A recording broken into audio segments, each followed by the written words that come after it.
Me llamo Clara Rivas, tengo 27 años y, hasta hace poco, creía que llevaba una vida de ensueño en el corazón de Granada, con su cielo dorado, sus callejuelas empedradas y sus aromas a jazmín y café. Compartía un ático precioso en el barrio del Realejo con mi marido, Lucas Montoro, un abogado brillante, de familia influyente de Córdoba. Era educado, elegante, siempre con ese aire de seguridad que hacía que todos lo escucharan. Yo me enamoré de él una tarde en un simposio jurídico en la Universidad de Sevilla. Fue una historia rápida. A los 6 meses ya compartíamos casa. A los 12, nos casamos en una ceremonia íntima en una antigua bodega reformada en Jerez. Recuerdo cada detalle, mi vestido blanco con encaje fino, los pendientes de perla que eran de mi abuela, las sandalias de tiras doradas que él mismo me regaló para verme brillar. Me sentía amada, protegida. Él me cuidaba, tal vez demasiado. Los primeros signos de alerta llegaron como pequeñas grietas en una fachada perfecta. Cosas sin importancia al principio, olvidos tontos, como no recordar el nombre de una compañera, confundir fechas, o entrar a la cocina y quedarme paralizada sin saber para qué fui. Lucas, siempre atento, me decía que era estrés. Yo lo creía. Él me preparaba el desayuno con jugo natural y tostadas de aguacate, me recordaba tomar mis vitaminas y hasta me insistía en que me echara la siesta mientras él trabajaba en su despacho. Una parte de mí lo encontraba tierno. Otra, comenzaba a sentirse atrapada. Una mañana de domingo decidí ir al mercado del Albaicín. Llevaba semanas sin salir sola. Lucas siempre encontraba excusas para acompañarme o hacer las compras él mismo. Pero esa vez insistí. Quería aire, libertad. Me puse un vestido largo de lino blanco que él siempre decía que me quedaba peligrosamente bonito y unas alpargatas beige con lazos en los tobillos. Llevaba una cesta de mimbre y gafas de sol grandes. Me sentía ligera. Pero al llegar a la sección de frutas, todo empezó a girar. La luz se volvió difusa. Sentí que el suelo se hundía bajo mis pies. Lo último que recuerdo es haber murmurado un nombre, Diana. Me desperté en el suelo frío, con una vendedora de cerezas abanicándome con una servilleta. Tenía la cara llena de preocupación. Me dijo que había repetido el nombre, Diana, varias veces. Pero yo no conocía a ninguna Diana. Al volver a casa, se lo conté a Lucas. Él me acarició la nuca y sonrió como si le contara un chiste. ¡Ay, Clarita, tan sensible tú! Un pequeño mareo y ya crees que vas a morir. Debes hidratarte más. Mañana preparo yo el zumo. Pero no fue un simple mareo. Era miedo. Miedo al vacío que empezaba a crecer dentro de mí. Esa noche, mientras buscaba una servilleta en uno de los cajones altos de la cocina, encontré algo. Un frasquito blanco, sin etiqueta de marca, solo una pegatina diminuta que decía, Clara R. y una fecha del mes pasado. Lo tomé con las manos temblorosas. No recordaba haberlo visto antes. Cuando le pregunté a Lucas, no titubeó. Lo recetó la doctora que te vio en febrero. Dijiste que tenías insomnio, ¿te acuerdas? Me encargué yo de recogerlo. Se te olvida todo últimamente, amor. Me sentí ridícula. Quizás sí lo olvidé. O quizás me estaba volviendo loca. Esa noche no dormí. Me quedé mirando el frasco, imaginando si algo dentro de mí se estaba deshaciendo sin que yo lo notara.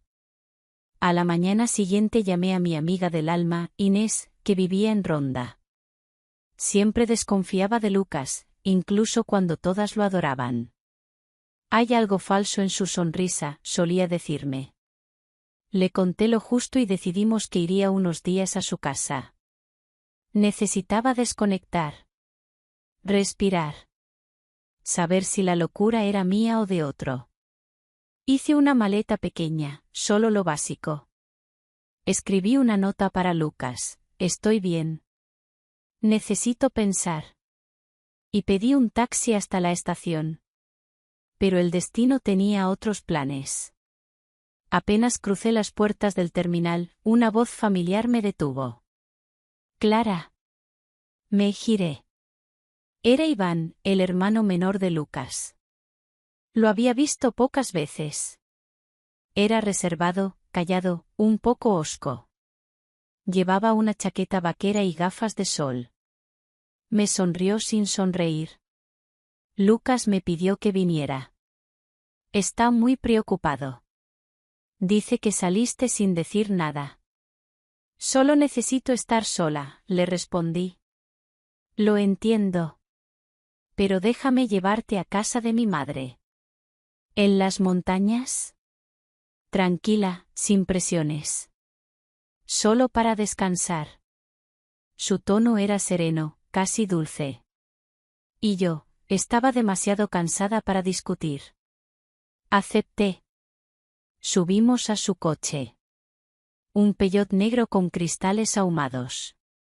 La carretera hacia las Alpujarras era estrecha y sinuosa. Iván ponía música instrumental suave. Yo me iba sintiendo adormecida. Intenté abrir la ventana. Cerrada. Tiré de la puerta. También cerrada. ¿Por qué están bloqueadas las puertas? Pregunté, mi voz ya alterada. Por seguridad, dijo sin mirarme. Estás débil. No quiero que te pase nada. Me ofreció una botellita de agua. Dudé. La abrí. Bebí. Todo se volvió bruma.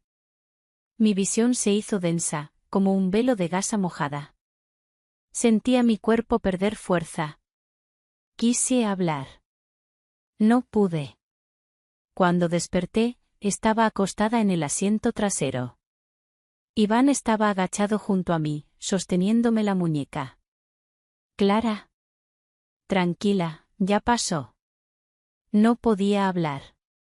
Apenas mover los dedos. No tomes más de esa agua. No era mía. Estaba en el coche, pero abierta. Algo te dieron, algo que te está haciendo esto. Intentó ayudarme a sentarme. Mi estómago se retorció. Todo se hizo negro de nuevo. Segundo desmayo. Desperté con el coche detenido en el arcén. El viento me golpeaba la cara. Salí tambaleante. Me senté sobre el pasto húmedo. El olor a hierbas del monte me envolvía. ¿Tú crees que te estoy secuestrando? Preguntó Iván. No supe qué responder. Entonces sonó su teléfono. Era su madre. Habló bajito. Algo no cuadraba. ¿Cómo que Clara no fue a ninguna médica en febrero? ¿Lucas mintió?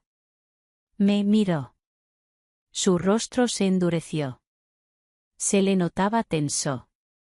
Clara, tenemos que ir al hospital. Y así, entre curvas y sospechas, mi vida comenzó a resquebrajarse. Desperté con la garganta seca, la luz cálida del amanecer acariciando mis párpados. Tardé unos segundos en reconocer el entorno, una habitación de madera clara, cortinas de hilo, un crucifijo discreto en la pared, y en el aire ese olor tan doméstico y reconfortante a pan tostado, a aceite de oliva, a café de puchero. Una mujer mayor, de mirada dulce y cabello recogido en un moño bajo, se asomó por la puerta. Me sonrió con una ternura que desarmaba. Buenos días, mi niña. Soy Teresa, la madre de Iván. Estás en mi casa, en Bubión. Aquí estás segura. Asentí sin poder hablar. Me dolía el cuello, y la sensación de haber flotado entre sueños demasiado densos seguía pesando sobre mi cuerpo. Entró Iván poco después, con el móvil en la mano y la mandíbula apretada.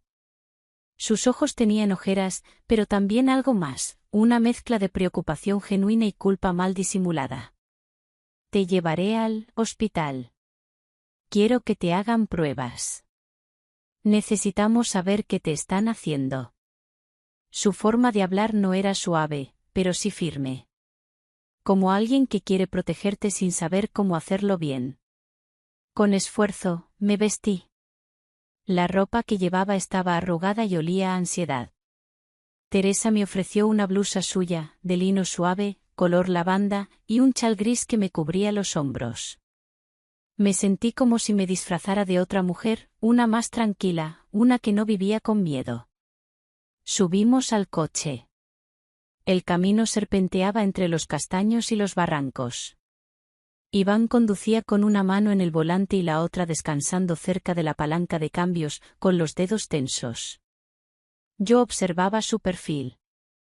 No era guapo en el sentido tradicional, pero tenía ese magnetismo silencioso que solo se encuentra en hombres que han sufrido. Una cicatriz cruzaba sutilmente su ceja izquierda. No pregunté por ella, pero quise hacerlo. En el hospital de Granada, me atendieron con rapidez. Iván no se separó de mí ni un segundo. Sentí que, si hubiera podido, se habría interpuesto entre mí y cualquier cosa peligrosa. Los análisis revelaron la verdad, tenía rastros de sedantes y estimulantes combinados en pequeñas dosis. Algo lo suficientemente medido para no matarme, pero sí para alterar mi percepción, mi juicio, mis recuerdos. La doctora que nos atendió, una mujer joven de mirada cansada, me lo dijo con suavidad. Clara, tu cuerpo estaba resistiendo, pero al borde. Lo que ingerías no era para dormir. Era para mantenerte dócil. Lúcida, pero confundida. Me temblaron los dedos. Iván los tomó, sin apretarlos.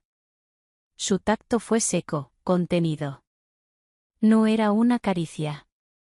Era presencia. ¿Quién te daba esas sustancias? Preguntó la doctora. Mi marido, respondí, por fin. Lucas Montoro. El nombre me supo a hierro. Regresamos a Bubión antes del anochecer. Teresa nos recibió con un caldo espeso, pan de pueblo, y un postre de membrillo con queso. No comí casi nada. Pero el gesto me hizo sentir, por primera vez en mucho tiempo, parte de algo real. Aquella noche, no pude dormir. Salí al pequeño balcón del cuarto. Me envolví en una manta y miré la luna redonda sobre la montaña. La niebla flotaba como un fantasma mudo. Iván pasó y se detuvo al verme. ¿Frío? Asentí. Se acercó con su propia chaqueta y la colocó sobre mis hombros, sin decir más. Se sentó a mi lado. Silencio. No entiendo cómo no lo vi venir, murmuré. Lucas era todo para mí. Lo defendí delante de todos. Eso es lo que hacen los que controlan bien. Te hacen dudar de ti misma hasta que no sabes quién eres sin ellos. Su voz era rasposa, pero tranquila. Sin juicio. Lo miré. A la luz de la luna, sus rasgos se suavizaban. Tenía manos grandes, ásperas, de hombre que trabaja con herramientas, pero también de alguien que sabe contener. Se notaba en cómo evitaba tocarme más de la cuenta, cómo se colocaba ligeramente de lado, como si su sola cercanía pudiera asustarme. Eso me resultó profundamente íntimo. Sin decir nada más, me apoyé en su hombro. Y él no se movió. No hubo besos. No hubo promesas. Pero sentí algo parecido a una alianza silenciosa. Como si fuéramos soldados refugiándose en la misma trinchera. Al día siguiente, fuimos a la comisaría de Granada. Presenté mi denuncia. Llevábamos los resultados médicos impresos, las fotos del frasco, el número del supuesto consultorio que no existía. La inspectora, una mujer de rostro firme y mirada clara, me escuchó con atención. Al terminar, dijo: esto no es solo negligencia médica. Es intoxicación inducida. Control por manipulación química. Es un delito grave. Pidieron orden de detención para Lucas. Pero ella fue clara. Tiene contactos. Si lo alertan, puede huir. Deben ser discretos. Cuando salimos de la comisaría, el sol pegaba fuerte. Iván entrecerró los ojos y me tomó del brazo con suavidad. Tenemos que irnos. No vamos a volver a casa de mi madre por ahora. ¿Por qué? Porque sé cómo piensa Lucas. Él vendrá. Y no vendrá solo. Esa tarde, en una casa rural prestada por un amigo de Iván, nos refugiamos. Era pequeña, rodeada de olivos, con una chimenea apagada y muebles viejos. Pero me sentí en paz por primera vez en semanas. Estuve en la ducha más de lo necesario. El agua caliente caía sobre mi cuerpo como una confesión muda. Me observé en el espejo. Había perdido peso. Tenía sombras bajo los ojos. Pero también, algo brillaba distinto. Cuando salí, envuelta en una toalla, Iván estaba en la cocina calentando leche. Se giró, sorprendido, y bajó la mirada enseguida. Lo siento, no sabía qué. Está bien, dije. Nos quedamos quietos, solo un instante. Clara, tú no estás rota. Lo que él te hizo fue frío. Pero tú sigues viva. Aquí. Quise responder, pero no pude. Solo asentí. Esa noche, dormimos en habitaciones separadas. Pero el aire estaba cargado de algo nuevo. A las 2:38 de la madrugada, el silencio se rompió. Un mensaje anónimo llegó a mi móvil. Solo un vídeo. 15 segundos. Grabación borrosa. Piso de tierra. Voz distorsionada, pero reconocible. Si vuelves a hablar, Clara, ni tú sabrás quién eres. Se me cayó el teléfono. Las manos me temblaban. Corrí a buscar a Iván. Él tomó el móvil, vio el vídeo, y se quedó helado. Su voz bajó a un susurro. Esto ya no es solo tuyo. Está jugando con tu identidad. Y con la mía. La historia, pensé, no acababa aquí. Recién empezaba. El amanecer llegó sin que yo cerrara los ojos. Estaba en la misma casa rural con Iván, después del vídeo amenazante que recibí la noche anterior. Esa voz, distorsionada pero con un tono familiar, cruel, seguía vibrando dentro de mí. Ni tú sabrás quién eres. No era una amenaza cualquiera. Era personal. Y profundamente aterradora. Iván dormía en la habitación contigua. Lo escuché levantarse al alba, sus pasos firmes sobre la madera vieja. Cuando salió, me encontró sentada en la cocina, envuelta en su chaqueta, sin maquillar, con la mirada perdida en una taza de té frío. ¿Dormiste?, preguntó, rascándose la nuca. Negué con la cabeza. Se acercó, se agachó frente a mí, y con un gesto casi imperceptible, me apartó un mechón de pelo del rostro. Su dedo rozó mi mejilla por un segundo, suave, respetuoso. Pero ese toque me estremeció más que cualquier palabra. No estás sola, dijo. Lo creí. Pero aún así, el miedo era una sombra larga. Decidimos volver a Granada. Necesitábamos respuestas. Y yo tenía una pista, el nombre Diana, que mencioné durante mi primer desmayo en el mercado. Esa voz que salió de mi boca sin que yo la recordara. Buscamos en mi agenda antigua. Diana. Diana Lafuente. Una compañera del máster en Madrid. No hablábamos desde hacía más de 2 años. No entendía por qué mi subconsciente la habría invocado. Pero llamé. Clara. Respondió sorprendida, pero amable. Dios, ¿a cuánto tiempo? ¿Podemos vernos? Es importante. Muy. Diana vivía en un pequeño piso en Alcalá la Real, no muy lejos. Nos invitó a tomar café esa misma tarde. Cuando llegamos, Diana nos recibió en vaqueros rotos y una camiseta oversize de una banda de los 90.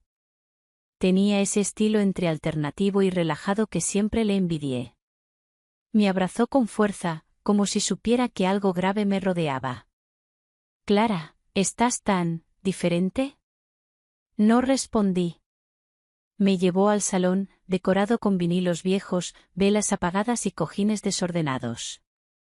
Olía a sándalo y a tinta. Mientras nos servía té, Iván recorría el lugar con la mirada, atento a cada detalle, cada ventana, cada sombra. Diana, dije al fin, ¿puedo hacerte una pregunta extraña? Ella asintió, seria.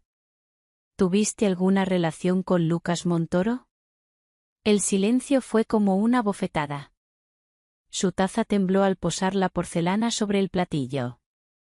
¿Por qué me preguntas eso ahora? Porque creo que algo que me está pasando comenzó mucho antes de lo que pensaba. Y tú, saliste de mi boca cuando me desmayé. Diana tragó saliva. Bajó la mirada. Y confesó.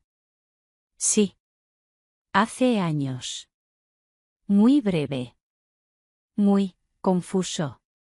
Yo era joven. El mayor. Me hizo sentir especial, distinta. Hasta que dejó de hacerlo. ¿Te controlaba? Susurré. No directamente. Pero siempre tenía una forma de hacerme dudar de mí. Me decía que me quedaba mejor, con quién hablar. ¿Qué decir? Lo dejé. Pero me costó. Soñaba con él. Me despertaba llorando. Sentí un escalofrío. ¿Era posible que Lucas hubiera repetido patrones durante años? ¿Que yo solo fuera la siguiente? Iván la observaba en silencio. Luego, con tono grave, preguntó. ¿Alguna vez tuviste síntomas físicos? Mareos. Pérdidas de memoria. Diana dudó. Sí. Pero lo asocié con ansiedad. Nunca lo conecté con él. Nos mostró una caja. Dentro había un frasquito, idéntico al mío. Sin etiqueta. Solo su nombre y una fecha de hace 3 años. El estómago se me cerró. Iván me tomó de la mano. Ya no hay duda. Volvimos a Granada con una nueva pieza del rompecabezas. Lucas había manipulado a otras mujeres antes. No era un caso aislado. Era un patrón. Un mecanismo cuidadosamente orquestado. Yo estaba temblando por dentro. Por fuera intentaba parecer fuerte. Pero cada sombra parecía una trampa. En el coche, la radio sonaba baja. Una canción lenta, flamenca, con una voz femenina que lloraba más que cantaba. ¿Tú crees que alguna vez me amó? Pregunté. Iván respondió sin mirarme. Creo que amó tenerte. No es lo mismo. Al llegar al apartamento, notamos algo raro. La cerradura estaba forzada. Entramos con cautela. Todo parecía en orden, excepto un detalle: mi cajón de ropa interior estaba abierto. Y vacío. Mis piernas flaquearon. Él ha estado aquí, murmuré. Sabe que fuimos a ver a Diana. Iván caminó al dormitorio, revisando cada rincón. Luego volvió con un sobre en la mano. Lo dejó sobre la mesa. Estaba debajo de tu almohada. Lo abrí. Solo había una fotografía. Era yo. Dormida. En ropa de dormir, con el cabello suelto sobre la almohada. La imagen estaba tomada desde arriba. Detrás, una frase escrita con bolígrafo azul. A veces la más bella es la más vulnerable. Tuve que sentarme. Me faltaba el aire. Iván golpeó la mesa con el puño. Luego respiró hondo. Se acercó a mí. Me tomó del mentón y me obligó a mirarlo a los ojos. No te va a tocar. No mientras yo esté cerca. Sus ojos estaban inyectados. Pero detrás del enojo, estaba la ternura. Y algo más. Un deseo contenido. Se inclinó hacia mí. Por un instante, pensé que me besaría. Pero solo apoyó su frente contra la mía. No tienes idea de cuánto me duele verte así. ¿Por qué haces todo esto por mí? Pregunté en voz baja. Porque tú eres la primera que me mira como si no fuera un monstruo por lo que callé tanto tiempo. Ese momento, tan silencioso, tan cargado, fue más íntimo que cualquier roce de piel. Esa noche, decidimos irnos. Teníamos que alejarnos. Estaba claro que Lucas no solo nos seguía, sino que nos vigilaba. Entraba. Observaba. Jugaba con mis recuerdos y mis miedos. Fuimos a la vieja casa de campo de los Montoro, en los alrededores de Priego. Una finca familiar que Iván recordaba de su infancia. Abandonada. Sin vecinos. Sin cobertura. Pero, quizás, el único lugar donde Lucas no sospecharía que volveríamos. Llegamos al anochecer. La casa crujía. Las paredes olían a humedad. Pero había un calor raro allí. Como si el pasado todavía respirara entre los muros. En el desván, hallamos una caja cerrada con cintas. Dentro, papeles. Documentos con sellos falsos. Recetas. Nombres. Fotografías de otras mujeres. Algunas que yo conocía. Otras que no. Y al fondo, una pequeña libreta negra. Con mi nombre en la tapa. Iván la abrió con cuidado. Leyó en voz alta. Clara necesita control. Clara está más fuerte que las otras. Pero no durará mucho si mantengo la dosis. Me llevé la mano a la boca. Esto es su diario, susurré. Iván me miró. Y por primera vez, lo vi asustado. Tenemos que llevar esto a la policía. Mañana mismo. Pero esa noche, dormimos en turnos. Con una silla atascando la puerta. Con un cuchillo de cocina debajo de la almohada. Y con la certeza de que el monstruo ya no estaba lejos. Esa noche en la antigua finca de los Montoro, el tiempo parecía detenido. La casa crujía con el viento, como si hablara un idioma olvidado. En la chimenea, las llamas bailaban lento, proyectando sombras alargadas por las paredes. Había algo profundamente extraño en dormir en la casa de la familia de Lucas, con Iván a pocos metros, como un guardián silencioso. La madera bajo nuestros pies, los retratos cubiertos por sábanas, los espejos velados, todo tenía una belleza vieja y siniestra, como si las paredes recordaran cosas que nosotros queríamos olvidar. Después de revisar los documentos hallados en el desván, entre ellos recetas falsas, etiquetas médicas y papeles firmados con nombres inventados, Iván sugirió que bajáramos al sótano. Creía que su padre, metódico y reservado, podría haber escondido más cosas allí, lejos de las miradas. Yo dudé. Pero bajé con él. La trampilla de acceso estaba cubierta por un mueble viejo. La levantamos. Una escalera de piedra, húmeda, descendía a la oscuridad. El aire que salía de abajo tenía olor a tierra mojada, aceite, cuero envejecido.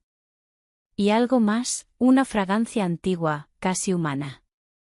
¿Estás bien?, me preguntó Iván.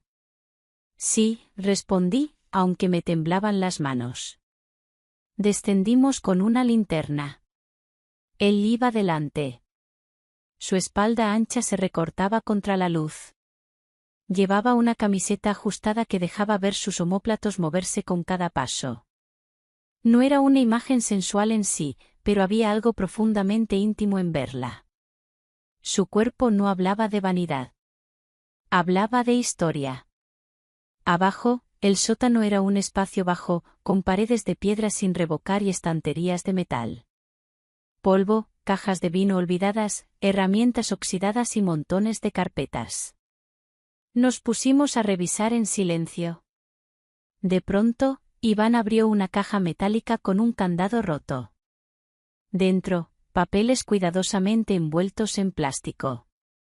«Mira esto», susurró. Los documentos estaban relacionados con una clínica psicológica de la cual nunca había oído hablar. Nombres de pacientes. Notas clínicas. Entre ellas, copias con mi nombre. Algunas describían estados de despersonalización progresiva, firmadas por un supuesto doctor que, al buscarlo, no aparecía en ningún registro. «Esto no es real», dije. «No. Lo falsificó para construir un perfil psiquiátrico de ti. Estaba planeando desacreditarte, Clara». Volvimos arriba en silencio. Pasamos la tarde ordenando los documentos. Iván los digitalizaba en su portátil, mientras yo marcaba con un rotulador lo más relevante. Teníamos mantas sobre los hombros, tazas de chocolate caliente entre papeles, y música instrumental de fondo. De vez en cuando, nuestras miradas se cruzaban. Cada vez más prolongadas. Cada vez más silenciosas. «Nunca imaginé que acabaríamos aquí, tú y yo», dije, sonriendo con tristeza. «Yo tampoco. Pero no me arrepiento de haberte seguido». «¿Y si todo esto no termina bien?». Se acercó despacio, se inclinó y puso su frente contra la mía. Cerré los ojos. Fue un gesto tan simple, y tan íntimo, que me hizo sentir más desnuda que si me hubiera quitado la ropa. «Mientras estés conmigo», susurró, «va a estar bien». Al caer la noche, el viento volvió a intensificarse. Las ramas de los árboles golpeaban los cristales. Iván reforzó la entrada con un palo cruzado. Yo me quedé en la sala, con la libreta de Lucas en las manos. Cada página era una entrada enloquecida. Anotaciones obsesivas. Observaciones sobre mí que él jamás me había dicho en voz alta. Ella no se da cuenta de lo que dice cuando duerme. No le gusta el rojo, pero lo usa para mí. Iván la mira demasiado. Me detuve en esa última línea. ¿Qué? Volví a leerla. Iván la mira demasiado. Una página entera dedicada a nosotros. A como Lucas sospechaba. A cómo lo irritaba el modo en que yo le sonreía a su hermano. Incluso anotaba qué ropa llevaba cuando hablaba con él. Detalles mínimos. Hasta el perfume. Me estremecí. Lucas no solo quería controlarme. Quería poseer cada reacción mía. Cada mirada, cada gesto. Y sabía que Iván era el único obstáculo que jamás pudo mover. Me levanté.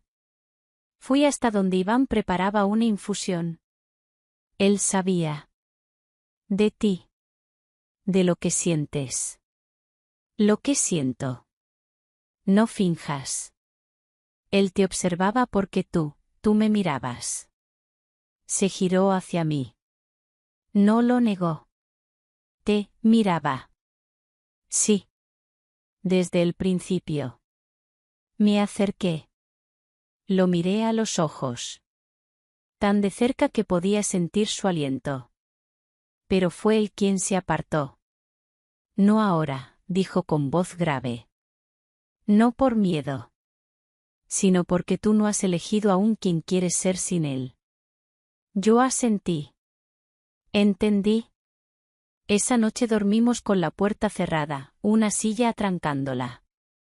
Yo en el colchón, él en el sofá, pero tan cerca, que nuestras respiraciones parecían sincronizadas. A las 3:47 de la madrugada, un ruido me despertó. Un chasquido. Un cristal. Me incorporé. Iván ya estaba de pie. Señaló la ventana.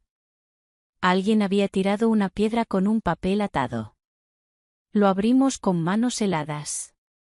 Pensaste que la montaña te salvaría. Pero el aire también tiene ojos.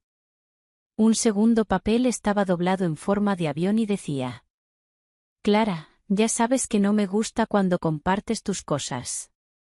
Era su letra. Reconocí el trazo de las eses. Iván corrió afuera con la linterna y una linterna de mano. Yo me quedé dentro, temblando. Minutos después volvió, solo. No hay nadie. Pero dejaron huellas. Pequeñas. Como si hubiese venido solo a dejar el mensaje. Está jugando. No nos quiere atrapar aún. Está desestabilizándote. Quiere que des un paso en falso. Iván me abrazó. No dijo nada más. Su camisa olía a humo y a menta. Era reconfortante. Era real. Esa noche, me dormí por primera vez con su brazo alrededor de mi cintura. Por primera vez, sin culpa. A la mañana siguiente, llegó una caja de cartón, dejada en la entrada, sin remitente. Dentro, una máscara veneciana de terciopelo negro. Y una sola nota. ¿Estás lista para recordar lo que jugamos? Yo nunca jugué a nada. O eso creía. La caja con la máscara veneciana seguía sobre la mesa, abierta, inofensiva y al mismo tiempo profundamente perturbadora. Era negra, de terciopelo suave, con un borde dorado desgastado. Tenía un aroma antiguo, como si hubiera estado guardada en una caja de música olvidada. Y en la nota, esa pregunta. ¿Estás lista para recordar lo que jugamos? Iván no decía nada. Pero en su rostro vi algo nuevo, culpa. ¿Qué significa esto? Pregunté. ¿Qué jugamos? Clara. Hay algo que no te he contado.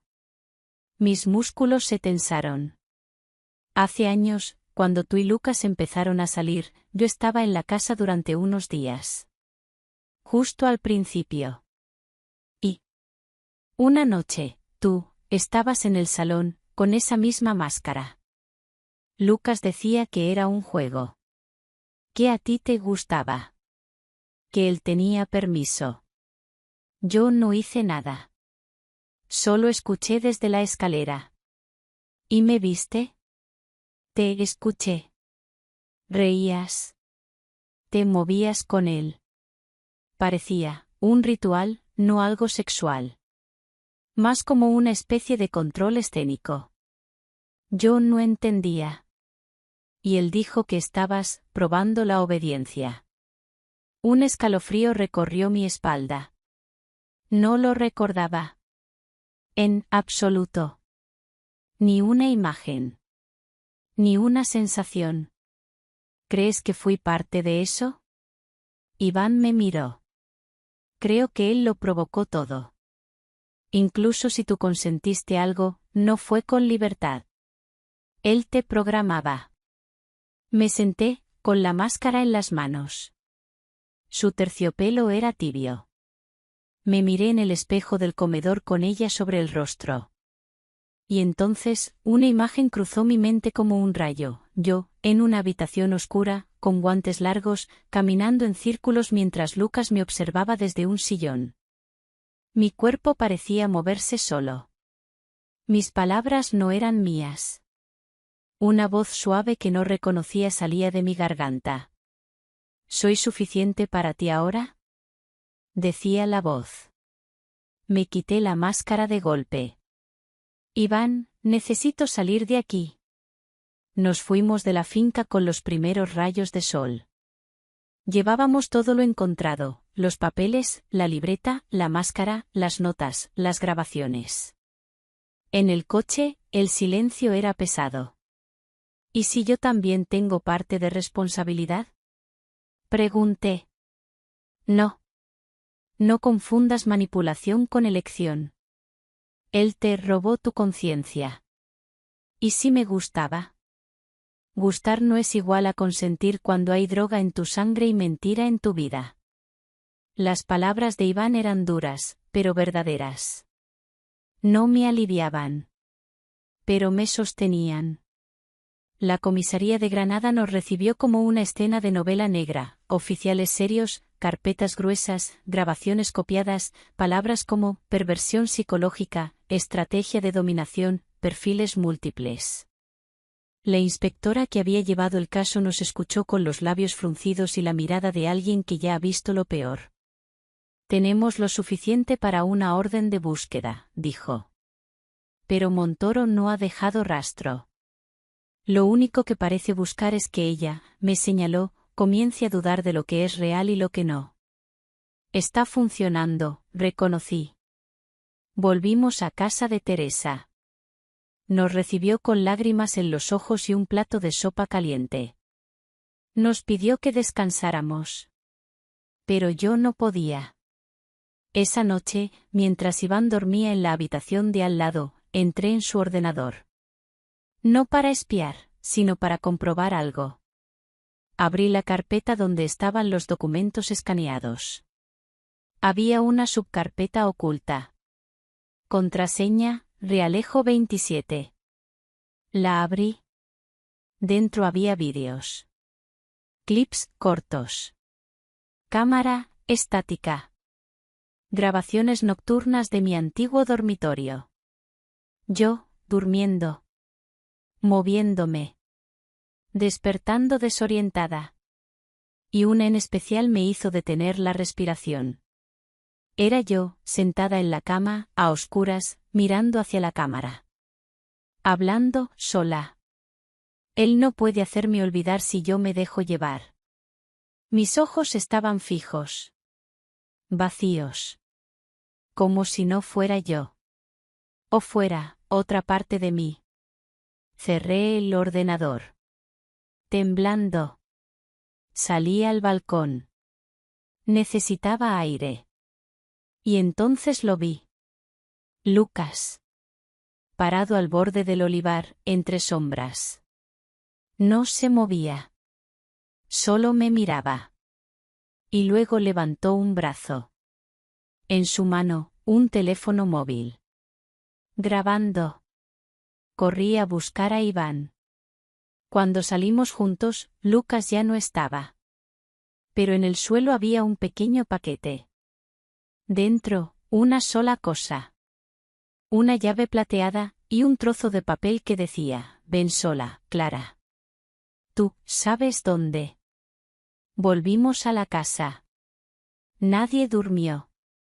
A la mañana siguiente, fui al sitio que mi memoria me dictaba sin pensar, una vieja habitación de hotel en el Albaicín, donde Lucas y yo solíamos pasar noches cuando recién empezábamos. Era pequeña. Con muros encalados, balconcito con vista a la Alhambra. Usé la llave. Adentro no había nadie. Pero en la cama, perfectamente tendida, había un cuaderno. En la portada, Clara Rivas, volumen I. Y la primera línea decía: lo que recuerdas es solo el comienzo. Detrás, pegada con cinta, una fotografía mía, de niña, en un colegio que no reconocía. En la esquina, escrito con tinta negra. ¿Segura de que tu historia empezó cuando tú crees?